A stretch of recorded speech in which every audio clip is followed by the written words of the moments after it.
Bonjour à tous. Donc moi je change de sujet radicalement. Je vais vous parler de la dynamique des systèmes coralliens sous l'influence combinée des impacts anthropogéniques directs tels que la pêche et du changement climatique. Et avant cela, je voudrais rendre un hommage appuyé à l'écologie française, une fois n'est pas coutume, qui a eu un rôle vraiment précurseur sur l'exploration de ces systèmes à l'aube des années 80, sous l'impulsion de Michel Kubicki, Mireille Armelin et Monsieur René Gazin. Donc ils ont établi des transects dans tout l'ensemble du Pacifique Sud, et c'est à partir de ce socle-là que nous avons construit toute cette recherche. Le second étage de la fusée, c'est également un projet CESAB, donc une initiative très structurante pour justement déterrer ces vieilles données, les homogénéiser et les traiter de manière intéressante, en partenariat avec des collègues étrangers. Donc c'est grâce à ces deux niveaux-là que nous avons pu accumuler donc une base de données considérable dans l'espace et dans le temps, donc plus de 10 000 transects avec 3 000 espèces de poissons à l'échelle du globe, dans des conditions environnementales très différentes. Donc le contexte, je vais décliner mon exposé en 4 objectifs. Tout d'abord, je vais parler de... je vais d'abord présenter le contexte. Donc les récifs coralliens, on estime quasiment à 1 milliard d'espèces multicellulaires, en excluant les champignons, avec un intervalle de confiance assez large. Et on sait que cette biodiversité, bien sûr, se traduit par de nombreux biens et services à plus de 500 millions de personnes dans le monde. Et on a quasiment 200 millions, par contre, qui en dépendent directement, avec très peu d'alternatives, notamment dans les îles isolées du Pacifique. Et donc on a bien sûr un impact fort du changement climatique, peut-être encore plus exacerbé qu'ailleurs, quand on voit les scénarios RCP 8.5, par exemple, assez pessimistes, je vous l'accorde, mais de Camille Mora, on s'aperçoit que les récifs coralliens sont dans les zones les plus basses, donc ça veut dire que ce sont les systèmes les plus impactés, notamment par l'augmentation de température, donc vraiment directement sous influence de l'augmentation de température. Donc je vais décliner mon exposé en 4 objectifs. Tout d'abord, vraiment la pierre angulaire, c'est le lien entre corail et poisson. Ça peut paraître évident, mais c'est un lien qui a toujours été négligé et qui sera ici très important. On verra ensuite comment on peut apprendre des leçons du passé. Nous avons la chance sur les récifs d'avoir des carottages possibles à des grandes profondeurs qui nous permettent de remonter dans le temps, au-delà du quaternaire. Donc c'est vraiment intéressant pour avoir une idée de la dynamique passée, à très large échelle également. Comment anticiper l'avenir? Donc là, avec beaucoup de pincettes également, mais on verra un peu les projections que l'on peut obtenir à partir de ce passé. Et un aspect qui me tient plus à cœur, c'est d'essayer d'éviter de tomber toujours dans la rengaine, l'homme impacte les récifs, etc. Essayer d'avoir une approche basée sur les solutions. Donc comment arriver à avoir de la résilience face à ces épisodes de blanchissement qui sont de toute façon chroniques, qui arrivent en permanence. Donc plutôt que commenter le déclin, le but était également d'apporter des solutions. Donc le lien poisson-réchauffement n'est pas du tout évident. Je pense qu'aucune publication à ce jour n'a fait état, à part à des températures extrêmes non raisonnables, d'un effet délétère de la température sur les poissons tropicaux. Pour l'instant, on n'a pas d'évidence physiologiquement. Et par contre, ce qu'on a, c'est qu'on a une évidence très forte de l'impact humain. Donc pour l'instant, c'est vrai que les ressources en poissons, la biodiversité, l'abondance, sont trivialement reliées aux impacts humains. Donc si on prend ces données issues d'Hawaï, un cas très intéressant, avec une arrivée de l'homme dans les années à la fin du XIIIe siècle, 1250 ici. On a bien sûr schématiquement les différents impacts qui se sont accumulés autour du temps. Bien sûr la surexploitation en bleu foncé, ensuite nous avons la pollution du bassin versant, l'arrivée d'espèces invasives, les problèmes de santé, et ensuite le changement climatique qui arrive bien sûr que très récemment. Et on a deux situations très contrastées. L'île principale d'Hawaï, donc beaucoup plus anthropisée, et des îles très au nord-ouest, bien plus isolées. Et là, on commente donc l'évolution de la dynamique d'abondance des poissons à travers des données fossiles, et c'est extrêmement simple, pas besoin de faire des statistiques ou des choses comme ça. On s'aperçoit qu'on a très peu de périodes où l'abondance a augmenté, elles sont matérialisées en jaune. Ça correspond à des phases où la population humaine s'est totalement stabilisée, voire a eu un déclin, comme la population de Polynésiens entre le XIVe et le XVIIIe siècle. Et bien sûr, le déclin s'accélère à l'arrivée des Occidentaux. Et on a une petite remontée sur l'île principale, bien sûr, due à la Seconde Guerre mondiale. Donc là, évidemment, on se dit que l'homme détermine complètement la densité et la biodiversité de poissons.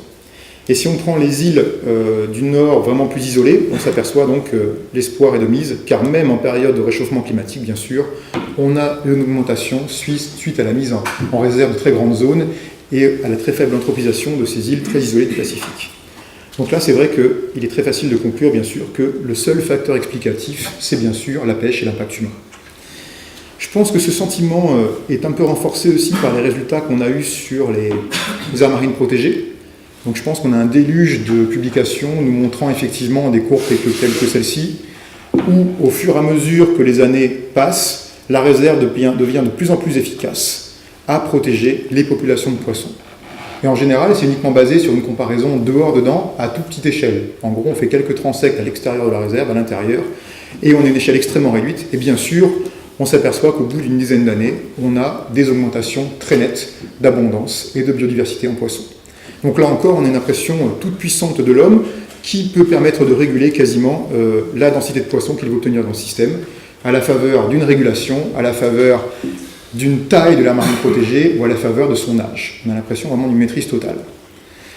Donc là, ce n'est vraiment que, à travers les publications qui sont apparues vraiment très tardivement à mon goût, à la fin des années 2000, en 2008, qu'on a commencé à confronter un peu l'impact de ces réserves ou de ces aménagements avec l'impact de l'habitat. L'habitat a toujours été très négligé pour l'étude des poissons en milieu corallien, ça paraît vraiment paradoxal étant donné l'importance de l'habitat corallien. Et peu d'études ont confronté donc vraiment la magnitude des deux effets. Donc une des premières, ça a été réalisé au Fidji en 2008, où à travers un petit modèle simplement structuré d'équations, ils ont voulu comparer la magnitude de tout ce qui était l'impact de la pression de pêche sur la réponse qui est la densité ou biomasse en poisson, avec tout ce qui est couverture corallienne ou structuration de l'habitat, comme sa rugosité, sa topographie, etc., etc. Et là, les résultats ont été assez intéressants, à grande échelle, enfin à l'échelle régionale. Donc on s'éloigne du design classique où on est en dehors et dans la réserve. On va comparer cette fois la performance des réserves avec des zones bien plus éloignées, 100, 200, 300, 500 km. Et là, la surprise étant que, quel que soit le Y, donc la réponse, que ce soit des poissons coralliens dépendants, donc là, pas de surprise. On savait bien sûr que les poissons coralliens étaient sûrement plus dépendants, quand je dis corallien, c'est vraiment dépendant complètement de la ressource corallienne, que la flèche venant de la pêche. On sait que ceux-ci sont très dépendants de la structure du corail. Pas de surprise. Plus surprenant, on a vu que les poissons territoriaux, on voit que d'autres poissons, les herbivores, etc., ou même les piscivores, en fait, sont bien plus influencés par la structure de l'habitat que par la pêche directe. Donc là, le dogme un peu de la toute-puissance, ou en tout cas de la régulation humaine unique, s'est un peu effondré à la suite de cette publication-là. Ça avait été un peu évoqué, mais jamais quantitativement. Et même là, les auteurs sont restés très élusifs, très vagues sur le facteur, sur le processus. Ils ont simplement dit que ce déclin dans les sites peu représentés en corail était dû peut-être au manque de petits refuges pour les poissons. Bref, on n'a pas une conclusion très percutante sur la causalité entre la structure corallienne, sa complexité et la densité aux poissons. Donc on va dire que 6 années se sont écoulées, ça n'a pas vraiment été repris, on est toujours resté dans le dogme des réserves marines et de l'impact de l'homme direct à travers la pêche, jusqu'à ce qu'on s'intéresse vraiment à la causalité en termes mécanistes de ce qui pourrait faire qu'un habitat corallien comme celui-ci soit bien plus productif qu'un habitat comme celui-ci à niveau de pêche constant. Donc ça paraît peut-être évident, nous tous ça nous marque parce que bien sûr on a en idée bon état, mauvais état, mais pourquoi les poissons seront bien plus abondants ici qu'ici? Donc en fait c'est une publication donc apparue en 2014, donc très récente, d'une équipe en Australie, avec une étudiante en thèse, Rogers, qui simplement à travers un petit modèle calibré sur des données dans les Caraïbes, sans impact humain, donc à chaque fois en réserve, qui ont simplement mis en place un modèle trophique, dynamique, donc, de flux de matière entre, bien sûr, les detritivores et les invertébrés benthiques. Ensuite, ça passait aux invertivores. On avait aussi des herbivores dans le système et des prédateurs. Et un système bien plus simplifié, où on avait beaucoup moins de cavités et de caches. Ils ont simplement montré, donc, avec un petit modèle trophique comme celui-ci, que finalement, tout ce qui faisait la productivité corallienne, ce n'était pas simplement ces liens trophiques, mais qu'ici, finalement, la chaîne est très rapide, et on n'a pas assez de caches pour abriter une grande biomasse, notamment dans les niveaux trophiques inférieurs. Et simplement, ce qu'ils ont montré, c'est que, en fait, ce sont simplement ces cavités, ces interstices, leur densité leur biodiversité qui fait toute la productivité corallienne, même au niveau les plus élevés. En gros, un carnivore, s'il n'a pas toute la chaîne trophique sous-jacente, lui permettant d'avoir une grande biomasse donc d'herbivores qui eux-mêmes ont besoin des algues, etc., ne pourra pas exprimer une grande population. Donc là, simplement, sur un graphe comme ça, on a d'un côté la diversité de ces cavités, ici leur densité, et on s'aperçoit que la productivité ici des invertivores, par exemple, est complètement liée donc à ce double jeu entre la quantité et la diversité de ces cavités, pour abriter quelque part tous les maillons de la chaîne trophique. Donc en fait, la moralité, c'est que c'est simplement la structure en trois dimensions et donc la quantité de cavités qui produit les poissons coralliens, bien au-delà donc de l'effet pêche. Et donc on peut avoir jusqu'à une réduction x3 de la productivité entre un système très simplifié de ce type-là, même sans pêche, et un système bien plus complexe. Donc vraiment la qualité de l'habitat sera déterminante sur la biodiversité et l'abondance en poissons. Donc ça, bien sûr, ça a rarement été intégré, et ça fait un lien totalement indirect, mais extrêmement puissant avec le changement climatique. On sait très bien que les coraux sont parmi les organismes les plus vulnérables au changement climatique, contrairement aux poissons. Donc là, ce qu'on a fait, c'est qu'on a profité des données passées. Donc le corail offre cette option, c'est d'aller chercher très loin dans le passé, avec des carottages. Donc on a travaillé avec des équipes de géologues, on a travaillé avec des équipes paléontologues, avec des équipes de gens qui travaillent sur les coraux, détermination. Et on s'est intéressé, on a fait des carottages jusqu'à 3 millions d'années, donc qui prend tout le quaternaire en compte. Et le quaternaire est marqué par 2 séries de grands cycles. Des grands cycles d'abord, enfin des cycles autour de 40 000 ans, donc des cycles assez courts, un peu plus courts, et de faible amplitude climatique. Et plus récemment, depuis environ 100 000 ans, on est sur des cycles plus longs, depuis 1 million d'années, pardon, on est sur des cycles plus longs, donc une dizaine de cycles, mais par contre de bien plus forte amplitude, avec des périodes glaciaires que l'on connaît tous, et des périodes bien sûr interglaciaires. Donc ça nous offre vraiment une vitrine intéressante pour explorer la dynamique des récifs et des poissons sur des événements extrêmes, chauds et froids. Et donc nous, en ce moment, on est vraiment dans l'interglaciaire, donc ça remonte, et encore plus sous l'action humaine. Et donc on a des chiffres intéressants, Donc là c'est très parcellaire, mais on voit très bien par exemple que si on prend le orange, donc là ce sont les occurrences de coraux actuellement, donc uniquement basées sur des transects, c'est pas de la modélisation, c'est du corail observé. On est très loin de ce qu'on pouvait avoir en rouge sur la dernière période chaude, donc interglaciaire. Donc le dernier pic, ici, on est vraiment uniquement sur des occurrences dans des zones très réduites par rapport à l'actuel. Ce qui prouve que le corail a fortement diminué, notamment dans la zone équatoriale. Donc, dans la zone équatoriale, c'est là où le corail avait quasiment disparu. Donc on s'aperçoit vraiment que dans le passé, on a eu des époques avec très peu de couverture corallienne. Est-ce que le poisson était présent ou pas? Donc c'est vraiment toute la question. Donc là, ce qu'on a regardé aussi, c'est qu'on s'est dit que ces zones-là, cette dynamique-là, faisaient donc des refuges, des zones où le corail a toujours été présent, et des zones où on a dû avoir des extinctions massives, au moins pour les coraux et peut-être pour les poissons. Donc on a pu délimiter, à travers ces dynamiques-là, différentes zones, car on a eu des carottages dans tous les endroits de l'Indo-Pacifique, et on s'aperçoit par exemple en mer Rouge que la couverture corallienne est descendue à 0. On avait une absence totale de corail pendant quelques périodes interglaciaires. Même chose pour les Maldives, même chose pour Madagascar. Donc pour les 3 points de l'ouest de l'océan Indien, on est arrivé à des couvertures coralliennes quasiment nulles dans l'histoire. Et pourtant, c'est plein de récifs coralliens actuellement et plein de poissons coralliens. A contrario, on a des zones comme le triangle de corail, où on a bien sûr un refuge. Jamais dans l'histoire, en tout cas dans le quaternaire, on a eu une surface corallienne aussi faible. Donc là, par exemple, le triangle de corail constitue vraiment un refuge pendant tout le quaternaire où le corail est resté persistant. Donc là, ce qu'on a voulu estimer, c'est le rôle de ces refuges versus de ces zones très vulnérables sur la diversité en poissons.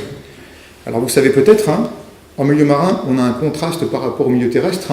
Le gradient de richesse n'est pas latitudinal, on n'a pas plus d'espèces au nord qu'à l'équateur, mais longitudinal, en partant du triangle de corail. Et on a un facteur énorme. Par exemple, sur une cellule de 100 par 100 km, on a quasiment 2000 espèces de poissons au niveau du triangle de corail.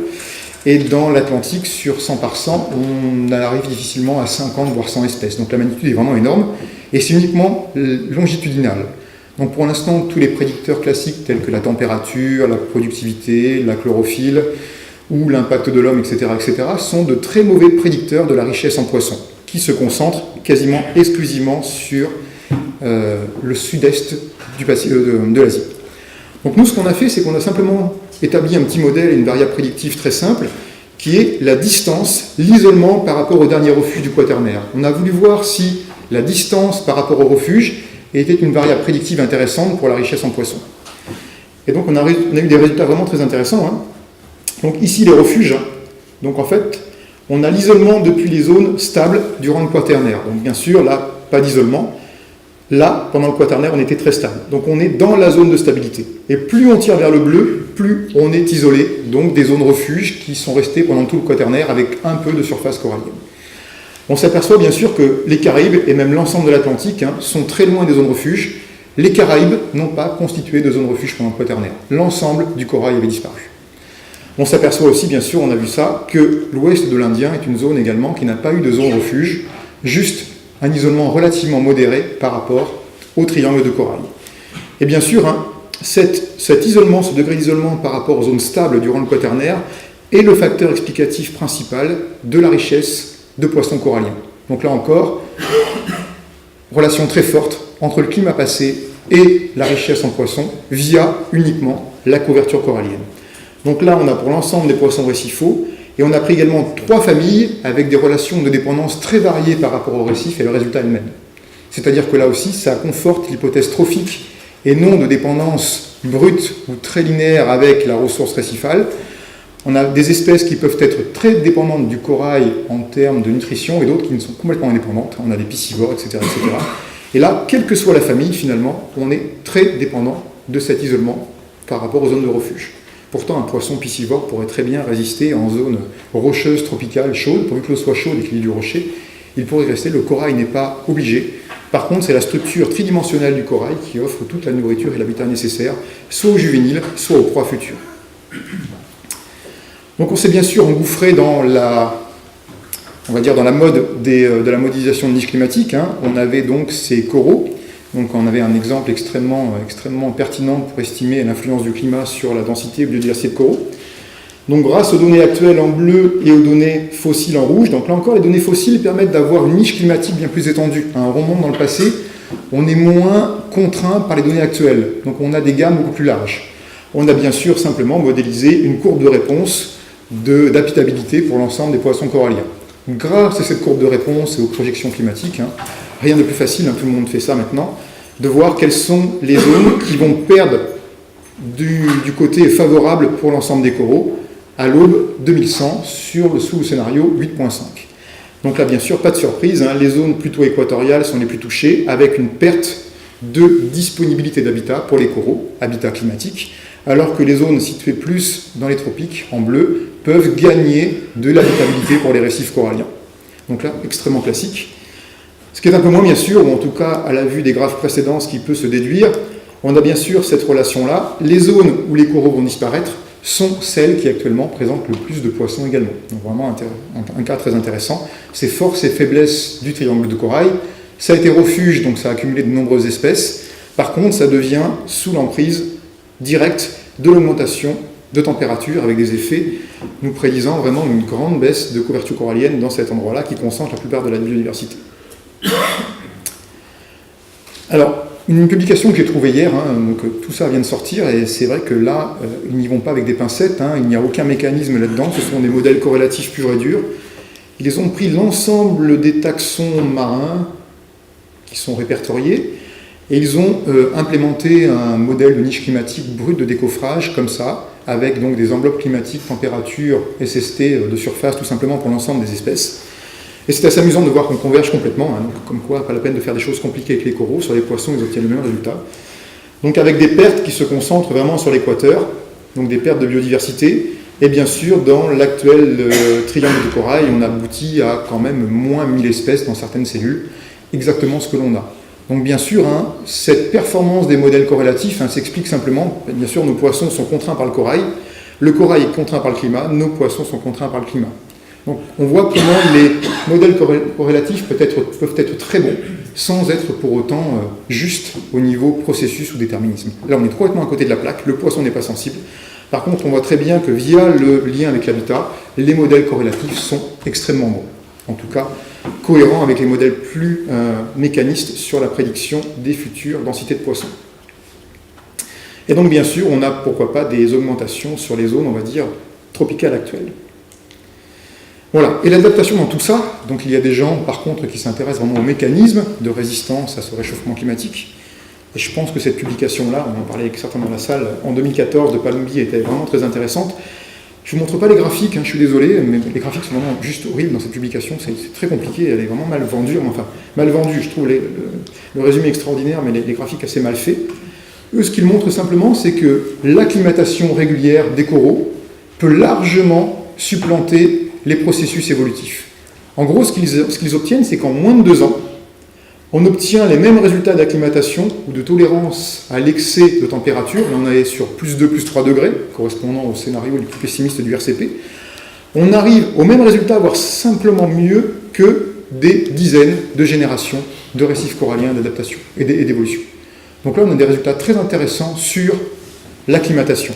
Ce qui fait dire à ces messieurs-là, à ces personnes-là, qu'on a largement surestimé sûrement les pertes que l'on va avoir à la faveur du réchauffement climatique. Ou en tout cas, moi je l'interprète aussi comme ça, c'est qu'on est plutôt sur l'importance des événements extrêmes et de la variabilité saisonnière que sur une tendance longue d'augmentation de température. Donc là, ce qu'ils suggèrent, eux, c'est que si les coraux ont le temps de s'acclimater, si on prend 2 degrés en 100 ans, on voit très bien que eux, ils ont pris 2 degrés en 2 ans, ça s'acclimate parfaitement, pratiquement aucune mortalité, 2 degrés en 100 ans, on va très bien s'en sortir. Par contre, ce qui est largement négligé, ce sont les événements extrêmes ou les variabilités saisonnières, qui peuvent bien sûr affecter les coraux, car si on est à moins de 3 mois, avec une variation de 2 ou 3 degrés, on s'aperçoit qu'on a une mortalité extrêmement forte. Donc nous, ce qu'on s'est amusé à faire, c'est de rebondir sur ça, on a contacté ces gens-là, bien sûr, pour mettre en place des modèles bien plus fins en termes de pas temporels, pour essayer de modéliser des événements extrêmes. On a également des prédictions assez intéressantes, probabilistes sur les événements extrêmes. On a refait une carte d'épisodes de blanchissement, et pour ceux qui s'en souviennent, j'aurais dû mettre les deux l'une en face de l'autre.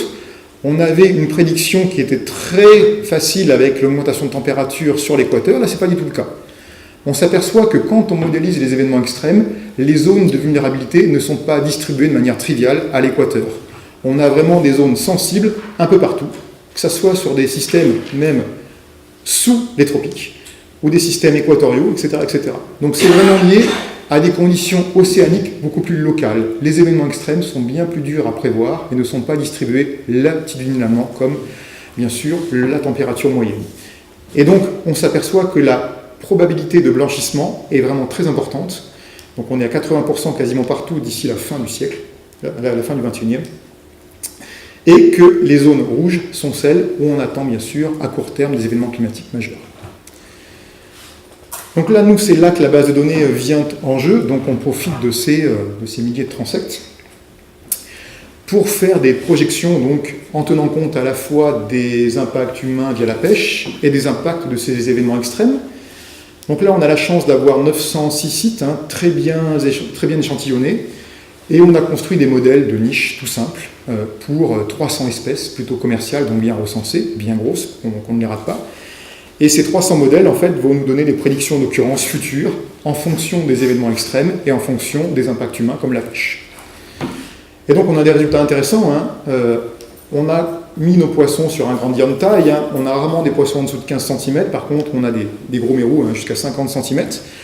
Et on a regardé la contribution relative de 4 types d'influences. La biogéographie, bien sûr, l'air, la surface corallienne, l'énergie à travers la variation saisonnière de température, donc là on est vraiment dans des événements de variabilité, et bien sûr l'impact humain via la pêche. Et donc en modélisant ces relations, pas de surprise, on s'aperçoit par exemple que les petits sont bien moins influencés par la pêche que par les gros, et on a même sûrement une cascade trophique, moins il y a de gros, plus il y a de petits. Donc des résultats assez triviaux, mais néanmoins assez importants à souligner en termes de proba d'occurrence, ici entre 0 et 1, et l'influence humaine. Et par contre, on a des résultats moins triviaux, comme l'influence des variations saisonnières. On s'aperçoit ici qu'on passe vraiment d'une proba d'occurrence à 60% pour les très gros à moins de 20% lorsque la variation saisonnière est bien plus élevée. Donc on a une influence très marquée de la variation saisonnière, avec des choses qui remontent, donc des zones plutôt en dehors des tropiques, en dehors même et en dehors des tropiques, qui sont plutôt favorables. Mais en tout cas, on a vraiment une chute très importante au départ, notamment pour les endémiques. Les endémiques, ce sont les espèces, donc on a les endémiques en tireté, donc ceux qui sont les plus enclins à l'extinction, même si l'extinction en milieu marin est toujours difficile à démontrer. Et si on passe donc à ces modèles prédictifs, tout simplement, ici, sans surprise, on a les variations saisonnières en température de surface, avec bien sûr en bleu les zones où la variabilité est très très limitée, et bien sûr en rouge, orange, où c'est beaucoup plus fort. Et on a les probas d'occurrence des grosses espèces, par exemple des large fish, sur ces zones-là. Donc modèle prédictif très très intéressant. On a une bonne relation entre la variabilité saisonnière plus la pêche et les occurrences des gros poissons, ce qui nous permet de faire des projections pour le futur. Donc dernière partie, je vais parler du blanchissement. J'ai encore 2-3 minutes, je vais être assez rapide. Le blanchissement, et là on a profité d'une expérience à ciel ouvert, on a eu beaucoup de chance. Dans le malheur des systèmes coralliens, on a eu beaucoup de chance, c'est d'avoir pu échantillonner avant un épisode de blanchissement majeur ait eu lieu dans 1998 sur l'ensemble de l'Ouest indien. Donc je ne suis pas un spécialiste du Niño, mais en tout cas cet épisode-là, qui intervient à un épisode régulier, fait qu'on a des bases d'eau qui se refroidissent à l'est du bassin indien, donc avec une baisse des précipitations, forte sécheresse, et à contrario, vraiment des masses d'eau très chaudes qui émergent vraiment dans l'ouest de l'Indien, avec des pluies torrentielles. Donc c'est vrai qu'en 1998, on a eu un événement comme cela, et on a eu un blanchissement de coraux, le plus massif jamais observé. On est pire dans les Caraïbes, mais là c'était le plus massif observé récemment, dans l'ensemble de l'ouest de l'océan Indien. Et nous avions eu la bonne idée, enfin ce groupe-là avait la bonne idée en 1994 d'aller échantillonner pas mal de récifs coralliens, donc juste avant l'épisode de blanchissement. On est retourné régulièrement sur ces sites-là, donc bien sûr blanchissement, donc on a simplement la perte du zooxanthelle, et donc on a le corail qui devient blanc, donc d'où le nom blanchissement, et des coraux derrière avec une allure normale. Donc là des tapis de coraux totalement blancs qui après se désagrègent, et on a le rocher qui revient à nu. Donc on revient à l'état qu'on avait dénoncé au départ, aucune structure 3D. Et nous, ce qui nous a surpris vraiment, c'est ça. C'est qu'en 1994, on a des systèmes qui nous paraissaient en bon état partout, à une échelle régionale, dans les Seychelles. En 2005, après le blanchissement, on avait déjà des contrastes, et en 2011, on est très surpris qu'à une échelle relativement réduite, on parle là que de quelques dizaines de kilomètres, on ait des retours à un état corallien, et d'autres endroits, on a un état algue avec l'absence de structure 3D. En gros, un système extrêmement simple, on a simplement le rocher nu et quelques algues, et on n'a aucun retour. On est retourné récemment, toujours pas. Donc on a vraiment une dichotomie très claire. Certains systèmes reviennent à l'état corallien, résilience quasiment totale, à la fois corail, poisson, productivité, tout ce qu'on veut, tous les indicateurs sont ouverts, et des systèmes pour lesquels il n'y a aucune résilience, où le basculement paraît complètement irréversible. Donc là, ce qu'on a voulu déterminer, c'est pourquoi en fait on avait des systèmes qui basculent et des systèmes qui ne basculent pas. Donc on avait la chance d'avoir un design assez équilibré autour des Seychelles, donc articulé autour de 2 grandes îles, et on avait en tout 21 sites. Sur ces 21 sites, 12 n'ont pas basculé, sont revenus à l'état initial corail, et 9 ont basculé vers un état algue très simplifié, de manière, on ne va pas dire définitive, mais au bout de 20 ans, de manière irrévocable. Et c'est intéressant parce qu'on a ici les points rouges qui sont l'état algue, les points bleus où on a eu cette résilience, et on a ici en hachuré des zones en réserve, et on a de l'anthropisation du bassin versant qui s'effectue un peu partout, des zones tout en réserve, tout a basculé en état algue. Donc c'est vrai qu'on a un design quasiment parfait pour voir parmi les 21 sites quelles sont les causes de cette résilience versus de ce basculement quasiment irréversible. Donc on a testé tout un panel de variables explicatives potentielles, notamment la structure tridimensionnelle que l'on avait avant, la densité de juvéniles en corail, les herbivores, parce que les herbivores sont peut-être responsables du fait que ce basculement algue devient irréversible. Une fois que les algues ont gagné la guerre, le corail ne revient jamais. Donc la densité d'herbivores peut être vraiment essentielle. On a testé bien sûr l'effet réserve. Les réserves ont été toujours avancées comme étant un outil vraiment performant pour revenir à un état initial, pour la résilience. On a testé également la profondeur et bien sûr l'habitat tridimensionnel que l'on avait avant la perturbation. Donc là, parmi les variables qui sortent le plus sur un modèle bayésien, on est vraiment sur la densité en coraux juvéniles, la complexité de l'habitat avant la perturbation, des choses qu'on ne voyait pas vraiment nous, qui étaient difficilement palpables, la profondeur, l'abîmage herbivore joue un petit peu, et on avait aussi un effet assez important des apports terrigènes, notamment les nutriments du bassin versant. Donc 1, vous avez une probabilité de basculer à l'étal quasiment totale, et 0, bien sûr, vous ne basculez pas, vous êtes résilient. Donc on voit que dès que les juvéniles de coraux sont abondants, on ne bascule pas, la probabilité de basculer est quasiment nulle. Et pour les apports terrigènes, là c'est le contraire, quand on a un ratio très faible, on a un basculement quasiment assuré. Là j'y vais, je finis. Et par contre, bien sûr, certaines variables n'agissaient pas du tout, comme l'effet réserve, vraiment effet quasi nul, même en ayant la plus grande motivation pour essayer de le démontrer, on n'a pas réussi à le démontrer, aucun effet réserve. Donc là, ce qu'on a fait aussi, c'est qu'on a essayé de réfléchir en termes de gestion de ces systèmes, ce que ça pouvait impliquer. Et là, on a isolé les zones à risque ou non à risque en vertu des variations brutales, extrêmes du climat. Donc là, on a isolé les zones à risque, donc celles que vous avez vues tout à l'heure, les zones rouges, celles où les variations climatiques extrêmes sont les plus attendues, donc les plus vulnérables. Et là, ce sont les refuges. Ce sont nos futurs refuges. Donc ça rassure, il y en a un peu partout. Donc là, on aura pas mal de refuges. Et on s'est posé la question de savoir si on devait plutôt protéger donc le faible ou le fort, le vulnérable ou le moins vulnérable, ou mettre les efforts de conservation dans un contexte de moyens limités. Est-ce qu'on doit protéger vraiment le rouge ou le bleu? Est-ce qu'on doit faire en sorte que les refuges soient encore plus préservés comme des sanctuaires? Ou aller à l'encontre, quelque part, des prédictions et faire en sorte que les rouges soient protégés? En fait, la réponse qu'on obtient, elle est peut-être plus mitigée que ça. Ce n'est pas un choix, c'est plutôt des priorités de gestion totalement différentes. Nous, quand on parle d'air protégé, en général, on met tout dans le même sac, on enlève l'homme, c'est très malthusien, et donc la ressource augmente. En fait, c'est peut-être plus compliqué que ça. Nous, ce qu'on suggère, bien sûr, c'est que dans les zones refuges, qui vont devenir des sanctuaires, la priorité, c'est le maintien des populations de poissons, notamment, assez importante. Il faut qu'on ait une capacité de recolonisation à partir de ces zones refuges. Donc il faut bien sûr que les populations de poissons ne soient pas sous l'impact de la pêche. Donc là, les réserves, au sens éviter l'exploitation, font vraiment sens. Par contre, pour les zones rouges, donc celles qui vont subir les aléas climatiques de manière peut-être irréversible, l'urgent n'est pas forcément peut-être de protéger le poisson, car on sait très bien qu'au prochain blanchissement, le poisson va disparaître. Je ne dis pas qu'il faut favoriser la pêche, mais en tout cas, ce n'était pas la priorité. La priorité, c'est l'habitat.